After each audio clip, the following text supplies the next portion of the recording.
And so what I do is I create stories. This is a story, man. You know, filling up Miami Marlins Stadium, I put 34,000 people in there on Super Bowl weekend 2017. People are like, why would you do that weekend? Because I know what I'm doing, dog. Okay, because it's a story, and stories, it's mythology. If you look stories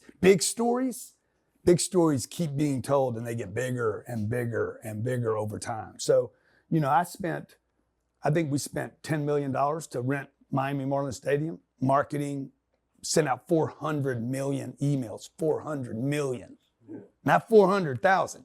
400 million. 400 million emails in 1 year to a list to fill that stadium up. On Super Bowl weekend, Steve Harvey came and spoke, and he's like, dude, who are you, man? Like, who in their right mind? By the way, he's a very church God believing man. Until he gets behind the stage and he starts shouting F-bombs.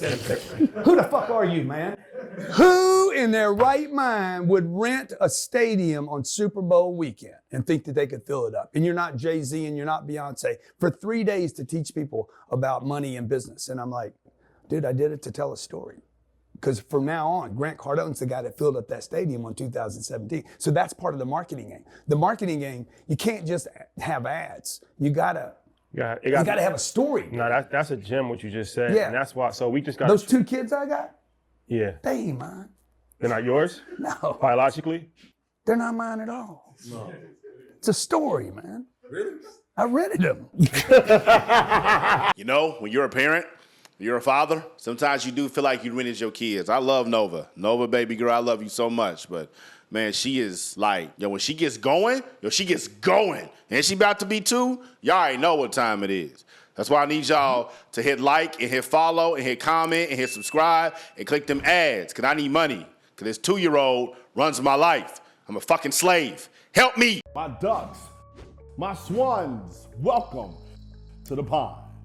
My name is Dorian from Group82Music.com, and right here we got Grant Cardone talking about killing it with the email game. You know, he said so many things in this video with Earn Your Leisure. Great interview. Go to their YouTube channel at Earn Your Leisure. Go follow them. Go subscribe. Tell them I sent you. Go watch a lot of interviews. They do a really, really good job. And they've been on my podcast, 82 Points of View with Dorian, Rashad Bilal, and Troy Millies came on individually. Appreciate y'all for doing that. With that said, this interview is full of so many gems. And the first thing I want you to pay attention to, because y'all know I like to break it down into 1, 2, 3 to make it really easy for y'all so y'all can follow. So number 1, let's put a big 1 on the screen.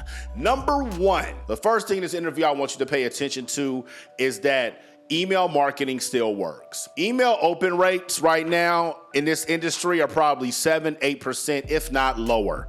And what does that mean? That means for every email you send out, only 7% of the people that get it are going to open it. 93% aren't. So I know for a lot of y'all, we tell you to have a website and Facebook Pixel and collect emails, all these things, but a 7% open rate, that sounds crazy, especially when text messages have like a 98% open rate, which means 98% of people that get it is going to open it, only 2% are not. So why don't you focus on emails? Because emails are way more powerful in regards to getting sales. When someone sits down and they are captured by the attention of an email and they click, they are going in there with an intention. They aren't just going in there for the hell of it, because they can do that on social media. They can do that in text messaging. They can do that in voice memos. When they go and click on that email because you captured their attention with a really good headline, that means they want to spend some money. And it shows right here.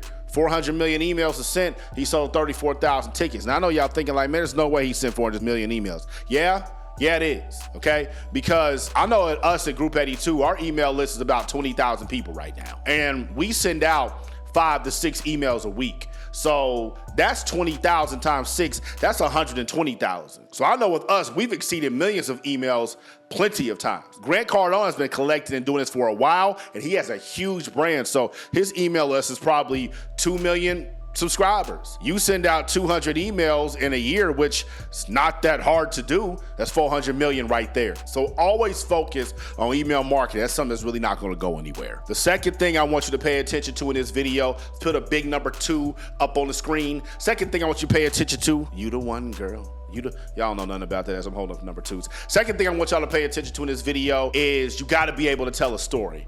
All y'all always ask me, hey, Duck, should I put out singles or should I put out albums? If you are trying to maintain the attention of the audience and you want to stay on top of mind, you need to consistently put out singles. You do not need to put out an album until you can tell a story. Grant Cardone sold out Miami Marlins Stadium in 2017 during Super Bowl weekend because he wanted to tell a story. Now he's the guy that sold out Miami Marlins Stadium during Super Bowl weekend. Just like with me, I'm the Ducks and Swans nigga. I'm the how to get 1 million streams on Spotify guy. I'm the dude that yells and he's went number 1 on iTunes type guy. So once you are able to get a story, that makes people want to believe in you. My album True Support, which side's it on this one? My album True Support was about a story. There's a story within the marketing of the album. I needed a true support to go number 1 on iTunes, in which it happened. So I appreciate y'all for doing that. If you can't tell no story, you don't need to put out no project. You don't need to be doing anything in business because you don't understand marketing. Marketing is all about telling a story. The third and final gem I want y'all to take away from this interview